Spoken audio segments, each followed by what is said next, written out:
Welcome everyone! In this game, Levon Aronian shows us two things. One, giving up the dark squares can cause a lot of issues. And two, having a strong minor piece is way better than having a passive rook. This is a game from the Tata Steel Super Tournament, and on this occasion he faced Anish Giri. Let's start right away. Levon had white and opened with d4, knight f6, c4, e6, knight to f3, and after d5, Levon went into a Catalan with g3. Now black can go into an open Catalan by taking on c4, but Giri instead checked with the bishop, and when that was blocked, the bishop returned to e7, and the point is that the bishop on d2 isn't well placed, and so white has to quote-unquote waste another move to improve it.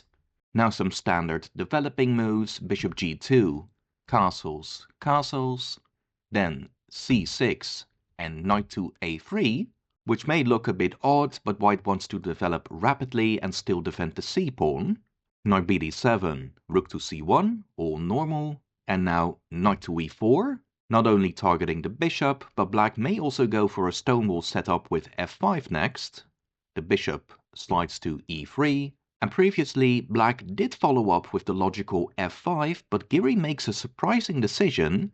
He trades his bishop for the knight on a3, which is anti-positional since the dark squares are weakened now, and even though white has this doubled pawn, it's really not a worry for white, or at least not in the short term.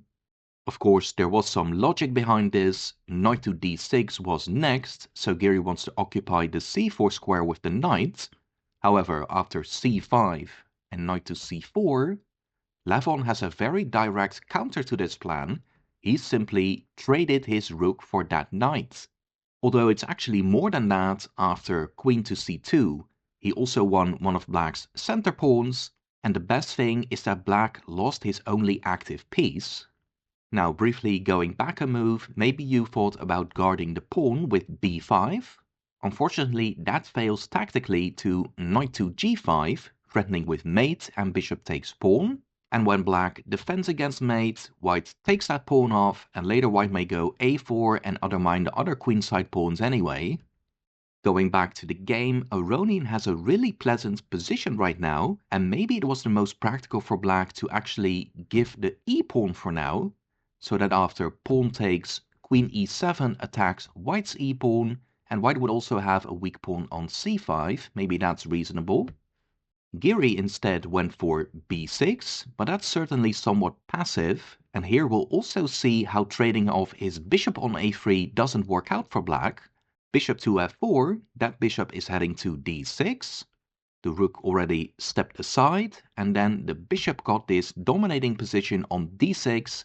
There's nothing concrete threatened at the moment, but of course the bishop is a constant nuisance for the black pieces. It continued bishop b7, knight to e5. Now if I were black, I wouldn't want to live with that knight. I'd trade on e5, and then maybe follow up with queen to c8 to at least get that bishop out on a6. Giri instead took on c5, and then took on e5, but it's still uncomfortable for black, especially after rook to b1, simply activating the rook with a tempo on the bishop. The rook defends, but then queen to c3, forcing black to weaken his kingside pawns.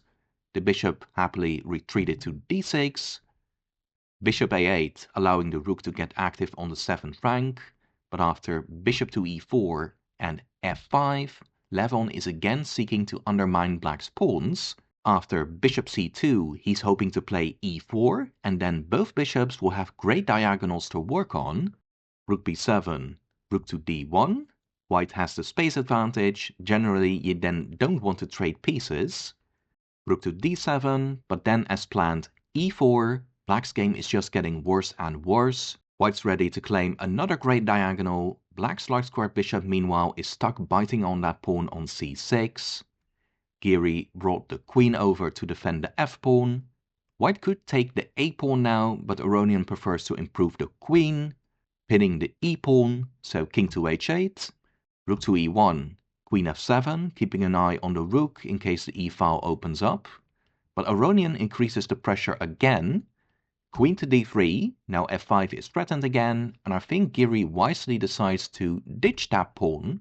At least now the white king is slightly more exposed, and e5 also aims to get some activity. White's a2 pawn is now also on freeze, but Aronian doesn't lose his nerve. Queen to h3 is very nice. It seems he's simply hanging a pawn, but if pawn takes f4, then e5, and then the bishop may get to f5, maybe white simply advances with e6. No good for black. Giri made a very practical choice. He decided he's had enough of that strong bishop and decided to give the exchange back.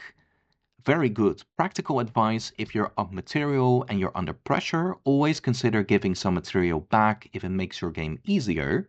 After pawn takes, queen check, and black also won that strong pawn. But unfortunately, white still got a big advantage. Rook to d1 maintains the initiative, and then the rook even reached the 7th rank.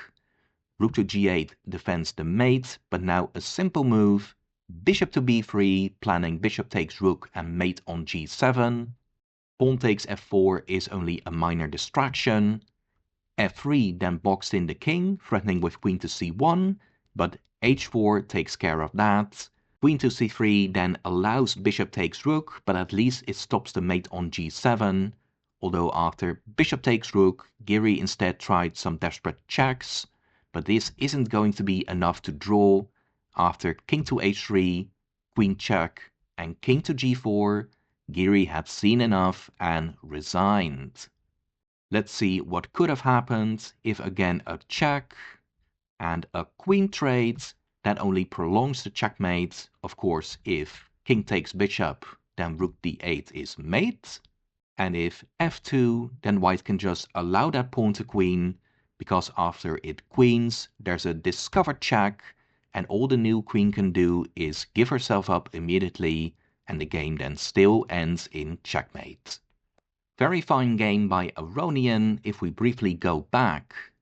It must have been a strategical mistake by Giri to trade this bishop off on a3, weakening his dark squares, and it seems he didn't consider this exchange sacrifice by Aronian very seriously. Later on, Giri also had this really poor bishop on a8, allowing Aronian to get easy pressure on black's pawns. And when Giri eventually sacked the exchange back, it was already much too late. Levon still had a winning initiative, and then it was all too easy to wrap things up a couple of moves later. Again, very fine game by Aronian. Let me know in the comments what you think of this game. If you enjoyed, please do me a favor and simply like the video. It really helps me out. Tune in this weekend for more chess and more great games. So I'll be seeing you guys again soon, and take care.